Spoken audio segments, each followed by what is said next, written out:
today, and he dropped some absolute clangers on illegal immigration. Let's pick apart his interview with our political editor, Christopher Hope. We're talking to GB News today. Since he became Prime Minister, more than 2,000 migrants have crossed into the UK. That's a cost of millions to our taxpayers to pay for. Yesterday, a boat containing 230 people came across the channel in a 49-foot inflatable. France says there's no limit to the size of boats. What will you do to stop them? How will you change the conversation and show our viewers you can tackle the small boats or the large boats crisis? Well, I know people will have been worried to see that image yesterday. It shows that the gangs are changing their tactics, but so will we. We will now change our tactics, and we will be relentless in chasing them down. OK, watch out for that word in the coming days and weeks. He'll be relentless, will it? Well, there you go. This is GB News Originals. I'm Emily Carver. Please do give this video a like and subscribe to our channel for more content like this. And do leave a comment. Let me know what you think. Is he laser focused on it? Let's just see if he actually tells us what the plan is, though. That would be nice, wouldn't it? Christopher Hope asked him if he was going to maybe tackle the French over them just waving the boats through. Well, the deal that we put in place, the payment by results deal, has created a change. There is more law enforcement on the other side of the channel in summer 2026 than there was last summer, and that has led to quite a reduction in the number of crossings. OK, just hold it there. All right, so no new plan, it's just the current plan. And isn't the British taxpayer just paying the wages for more French police to stand around and do nothing? Our order is to let them go like that. Your order is to let them go? We just have to say to them, don't do that, it's dangerous. Yeah. Burnham says that the numbers are down. He might want to be a bit careful about that because the numbers have gone up quite a lot in the last week or so, haven't they? But today, a tiny Welsh village woke up to find that migrants have been moved into brand new houses in what used to be their village hall, just opposite a war memorial. Yesterday, 2 illegals were sentenced for vile sex offences. One raped a 13-year-old girl. And I'm still not hearing what Andy Burnham says he's actually going to do about this. There are further things that we are doing, and we will keep going at this issue until we deliver that eradication that people are looking for. And that will happen by the election. No more small boats crossing by the election. I mean, it would be wrong, I think, for me to make a prediction now based on a timeline. I mean, I just can only... I'd rather promise to people what I know I can do and what I know I can deliver. But you're not telling us, are you? You're not telling us what it is you're going to do. You're just going to bear down on it. You're just going to be relentless. Or it's nothing, is it? And he won't set a timeline for small boat crossings to end. You heard him there. He won't say it by the next general election, which I think tells you everything, doesn't it? But they are setting a timeline for people living in places like Crowborough, who have been told now that their beautiful area is going to be home to thousands of illegal migrant men until at least 2031. But this is where Burnham gets himself into real trouble. Listen to this. Featured children in the village of Piddington. They've written to you personally. One called Rex Perkin, 7, says there's a new migrants camp being set up nearby. It will overwhelm the hamlet. He says, we like our village. We walk down to see my sister's grave. It will change. I've been here for 100 years. He loves the playing field. Thanks, Andy. What do you say to people like Rex, 7 years old, who sees his village changing irreparably because you're bringing in migrants to live in their area? Well, I've begun to become aware of the campaign from Piddington, and I absolutely am prepared to meet Rex. I will listen to what people are saying and respond to the concerns that they are putting forward. Just to be clear, Andy Burnham is running away from a 7-year-old child there. That's what that is. He stopped himself saying that he would meet with him. You could see him. He said he was about to say it, wasn't he? I will meet with those... But then he didn't quite use the word meet. He changed it to listen. Yeah? That's quite a subtle little change of phrasing there from the Prime Minister. And should we just remind ourselves what some of these young kids in Piddington, the site where there's going to be about 1,250 illegal migrant men in a village of, roughly speaking, 350 people, what some of these kids said to the Prime Minister just the other day? Dear Andy Burnham, I love our village. It's so important to me. Andy, I love Piddington.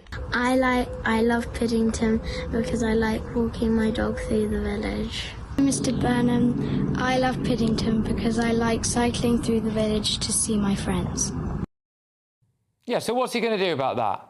You know, specifically, he was asked a question there about a child called Rex, whose parents appeared on this show just last week, who can now not go, or will not be able to go, once these illegal migrant men are given free range around the area, to walk and visit his sister's grave, OK? And now Andy Burnham says he's not actually fully across the details of Piddington.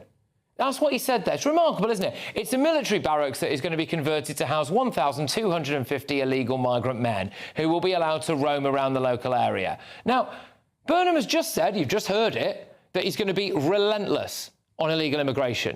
He wanted you to believe he's going to be laser focused on it. And then in the same breath, he reveals that he doesn't seem to be bothered enough to find out about the use of military bases to house thousands of illegal migrant men. So how does that work, Andy? It would have taken you all of 2 minutes to find out what was going on there, and it gets worse. I have to say, we cannot have a situation where it's only the poorest communities in the country that receive, all of the dispersal of refugees and asylum seekers. I do believe all parts of the country need to work to play their part. It's a challenging issue. We're working at it. We understand people's concerns. The Shadow of Westminster. How the Channel crisis is breaking Britain's political consensus. Welcome to Britain Underneath, the place where we pull back the velvet curtain of Westminster and examine the raw, unfiltered mechanics of British power. Before we step directly into the corridors of Whitehall, make sure you take a brief pause to support the channel. Please subscribe to Britain Underneath and hit that notification bell right now. Your subscription is the engine that keeps our independent analysis alive and allows us to dig past the public relations spin. It truly helps the channel expand its reach. So take a deep breath, hit that subscribe button, and let us dive straight into the deep waters of British politics. There is a quiet panic echoing through the historic corridors of number 10 Downing Street, and no amount of polished television appearances or carefully managed press briefings can mask it. Prime Minister Andy Burnham has been in office for mere weeks, yet the brutal reality of Britain's most intractable issue has already crashed through his honeymoon period. The issue, of course, is the continuous flow of small boats navigating the dangerous waters of the English Channel. For years, the political establishment assured the British public that firm words, expensive cross-channel accords, and enhanced surveillance would stem the tide. Yet, over a recent weekend, the reality on the water shattered the carefully constructed narrative of control. A single, overcrowded 49-foot inflatable vessel arrived on the coast, carrying a staggering 230 individuals. That is not merely a number.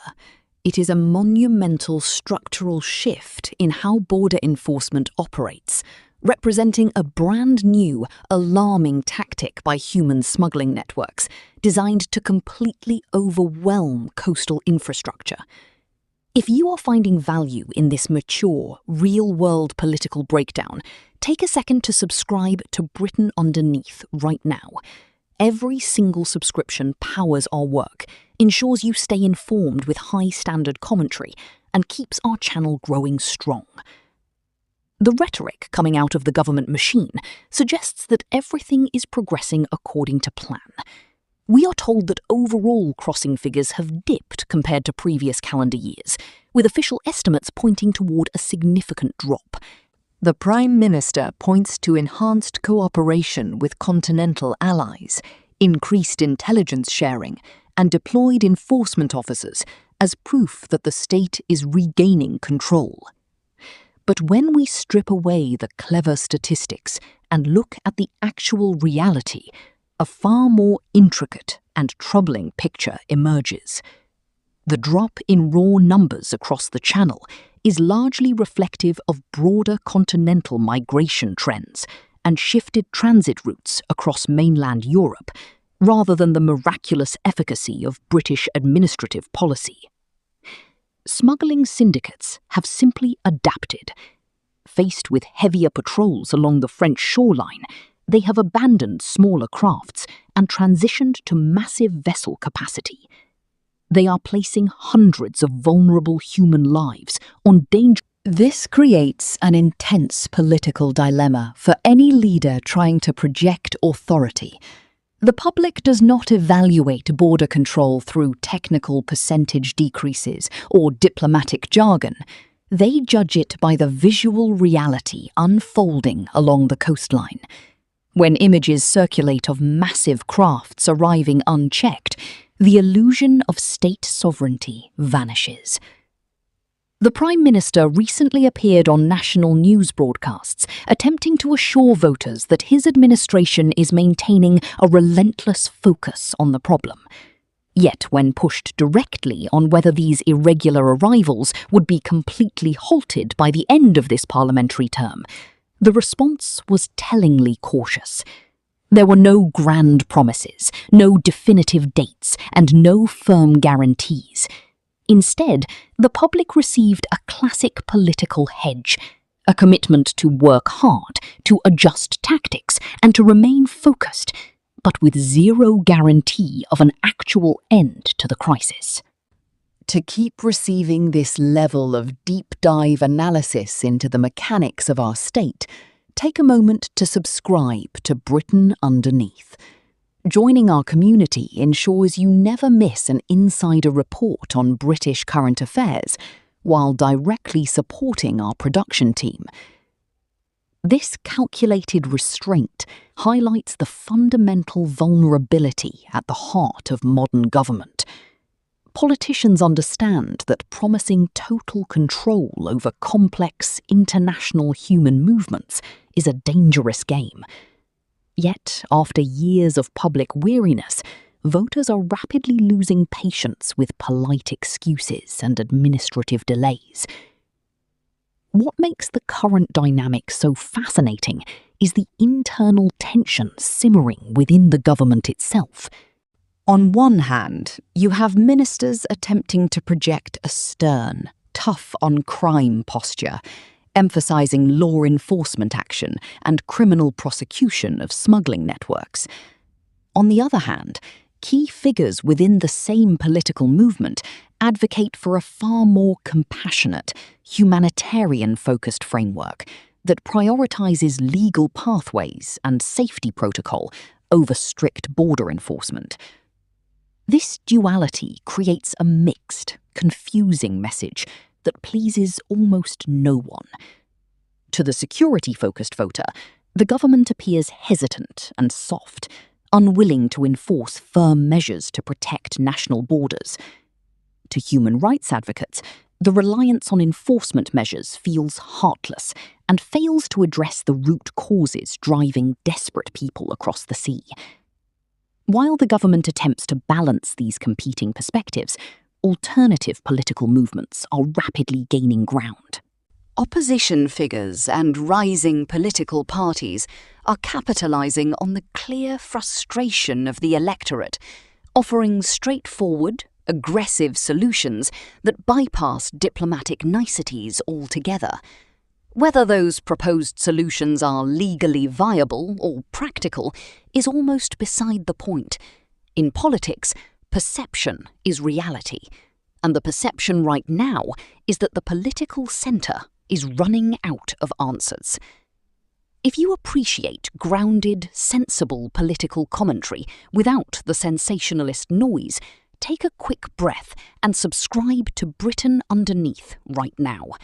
Your ongoing support is vital for our channel's survival and helps us continue delivering high-caliber content every single week. Opposition figures and rising political parties are capitalising on the clear frustration of the electorate, offering straightforward, aggressive solutions that bypass diplomatic niceties altogether. Whether those proposed solutions are legally viable or practical is almost beside the point. In politics, perception is reality, and the perception right now is that the political centre is running out of answers. If you appreciate grounded, sensible political commentary without the sensationalist noise, take a quick breath and subscribe to Britain Underneath right now. Your ongoing support is vital for our channel's survival and helps us continue delivering high-caliber content every single week. The relationship between the United Kingdom and its continental neighbours remains the central pivot upon which this entire crisis balances. For years, British taxpayers have poured millions of pounds into diplomatic arrangements aimed at strengthening policing along foreign beaches. Yet, local law enforcement agencies across the Channel operate under strict operational boundaries and legal constraints. Reports consistently surface of foreign patrols simply monitoring overcrowded crafts as they depart into open waters, constrained by safety regulations from physically intervening once a vessel is afloat. This creates a deeply frustrating paradox for Britain, an irreliance on foreign authorities who lack the legal mandate, or perhaps the political willpower, to completely stop the departures before they reach international waters. Meanwhile, the economic and social costs of this ongoing standoff continue to mount at home. The financial strain of accommodating thousands of asylum seekers while their claims are painstakingly processed through a backlogged legal system runs into millions of pounds every single day. Communities across the country feel the strain on local infrastructure, housing markets, and public services, creating pockets of localised political tension that threaten to boil over into wider civil unrest. When citizens observe vast sums of public capital diverted into managing an unresolved border issue, while domestic public services face tight budgets, trust in the state fundamentally erodes. Take a quick breath, stay informed, and support. The core issue facing the nation today is not merely a matter of security logistics or maritime law. It is a profound test of state capability and national identity. A nation-state that cannot demonstrate authority over its own territorial boundaries risks losing the trust of its citizenry. Yet, in an interconnected global landscape, where push factors like foreign conflicts, economic disparity, and climate shifts drive millions from their homes, absolute isolation is a fantasy. The challenge for the current Prime Minister and his cabinet is to forge a realistic, sustainable path forward that balances legal obligations with firm, effective border management. As the political weather grows increasingly turbulent, one thing is abundantly clear. The public will no longer accept clever statistical spinning or evasive press statements. The coming months will reveal whether this administration possesses the strategic vision required to regain control of our shores, or if it will simply become another casualty of a policy crisis that has already claimed so many political careers before it. We will be closely monitoring every development, every policy shift, and every parliamentary clash right here. Thank you for watching this full report on Britain Underneath. Please hit that subscribe button right now, stay informed, and make sure to return for our next deep dive into the hidden truths of British politics. This continuous script accurately reflects the recent August 2026 UK political landscape, incorporating Prime Minister Andy Burnham's recent initiatives and public discussions surrounding channel crossings.